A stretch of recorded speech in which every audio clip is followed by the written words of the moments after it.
I'm Hideki Nishida of NTT, a coordinator of APN Task Force. It's a great honor to present the outcomes of our OpenAPN Task Force at the IGF members meeting. I and Yu Tanaka of Fujitsu would like to introduce OpenAPN Functional Architecture. So before I talk about the architecture of OpenAPN, I would like to introduce the evolution of technology over the past 10 years. As the commercialization of a digital coherent transmission system started around 2010, the downsizing and power saving of transmission systems were accelerated. After the definition of the management interface specifications for the CFP module, the openness of optical transmission technologies accelerated with the participation of telecom carriers and hyperscalers. For IMDD, the transmission capacity has evolved from 10G to 100G during the last decade, and 5 market-leading companies have jointly produced a technical paper on mobile optical programmables. In summary, over the past decade, the market has been set up for users to have open, high-capacity optical transmission devices. In the next 10 years, the convergence of computing and networking is expected to accelerate with co-packaged optics and optical tile.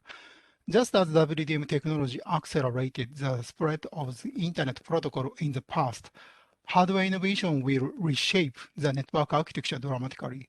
What value can these hardware innovations bring? What is the design of the network for this?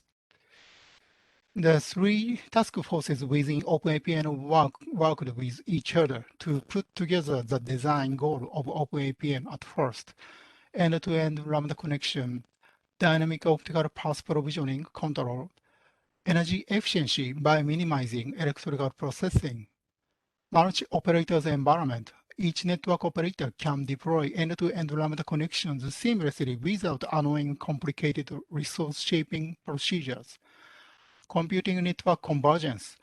OpenAPN connects computing resources in direct locations with high-capacity optical passes on demand with target quality of transport definable by computers. Automated resource relocation. Latency and network traffic that impact user experience will be minimized. Format-free optical communication.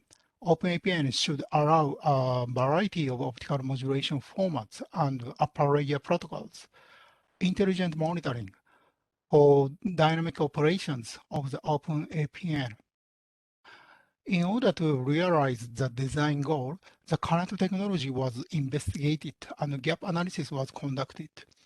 We have summarized the gaps into the 6 items shown here, and for each item, we have defined a work item for technical consideration. The OpenAPN will evolve through a spiral approach of repeated architectural studies and proof of concept. Several items were already preparing for the proof of concept. For example, NTT Lab have demonstrated automatic end-to-end setting up of optical passes to meet customers' requirements with TIP and open ROADMs, open interface, and tools. The OpenAPN task force members will overcome the challenges one by one through proof of concept and working toward specifications in 2023. This figure shows release-1 architecture for OpenAPN. OpenAPN user plane consists of OpenAPN transceiver, one OpenAPN gateway, and the OpenAPN interchange. OpenAPN control and management plane consists of OpenAPN controller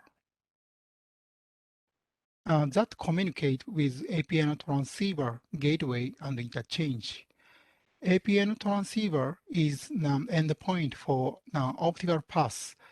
The APN transceiver might be placed as a one interface of extra network FDN gateway or DCI gateway, which provides QoS-aware max, demax, and forwarding services between extra links and optical signal transport passes. In another deployment pattern, the APN transceiver will be placed as a network interface of a user device. OpenAPN also provide a mechanism to monitor QoT information in real time. A telemetry engine will be implemented in one OpenAPN devices to send the telemetry information to APN controller. Tanaka-san, please continue presentation with your slides. Yes, Nisa-san, wait a minute.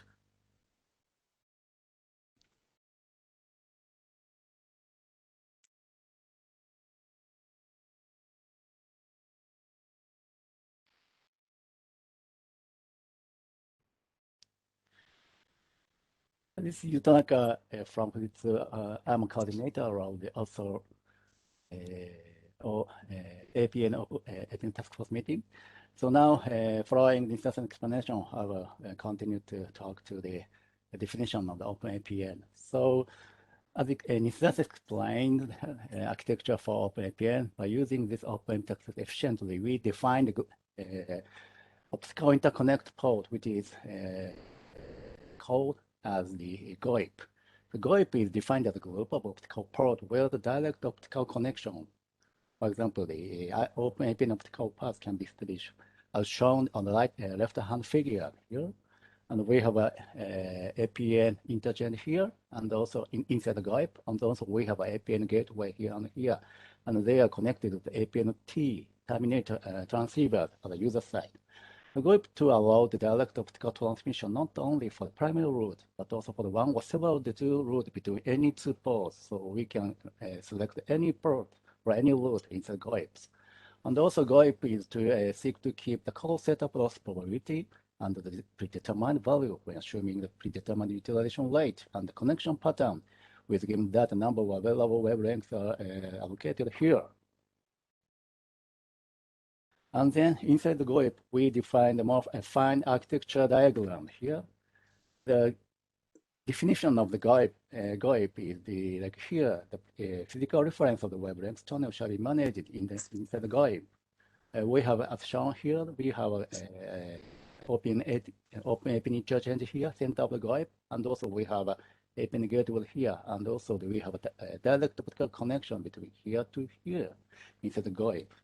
So in this case, it is very important to see the requirement on a GOIP connection, and also we need to set a specification of, for example, APN transceiver connected by the wavelength tunnel inside the GOIP, and also the physical reference of the wavelength tunnel shall be defined more finely. And also by using this GOIP, we can have the diverse connection topology like this. For example, APN interchange connect between APN gateway here, and also APN gateway are directly connected in some cases. And also the connection topology is very diverse for this kind of architecture. It could be maybe linear topology and ring, and also mesh, and the combination of these topology also can be established inside the GOIP. This is a very important feature of this architecture. And finally, we'd like to introduce some kind of different techniques to expand the wavelength resources inside the GOIP and the APN task forces. These are called the ultra-wideband optical transmission. In here, on the left-hand side, with the current transmission technologies from top of the bottom. And by using this, we can enhance this technology for the expanding the wavelength resources in wavelength tunnels. For example, the one is increase the number of wavelengths through multiplexing narrow grid channels, which is called narrow grid, as shown here on the right-hand side figures. And also the second one is to increase the number of wavelengths by adding new bands from, for example, O band to U band, which can be efficiently increase the wavelength resources. And the third one is also the increasing the polarization of wavelengths at fiber level with multiple fiber, which is also usually called multiple fiber techniques. And finally, also we'd like to increase the polarization of wavelength resources at cable level with high-density cable. By using this technique in a physical dimension, we'd like to efficiently utilize the wavelength resources diversely. In the end, we would like to conclude this talk. OpenAPN is a network that connects on point directly with optical paths, which allows end-to-end communication with deterministic performance and high energy efficiency. It is very important. And in functional architecture, a high-level reference architecture for OpenAPN has been described in December deliverables. And also the third one, OPN task force, non-members will work to solve these technical challenges we have listed here to realize the Open APN, and also in addition to define the Open APN architecture and develop Open APN specifications. So we welcome all the members to join this Open APN task force and discuss this kind of technical discussions. So thank you very much for your attention.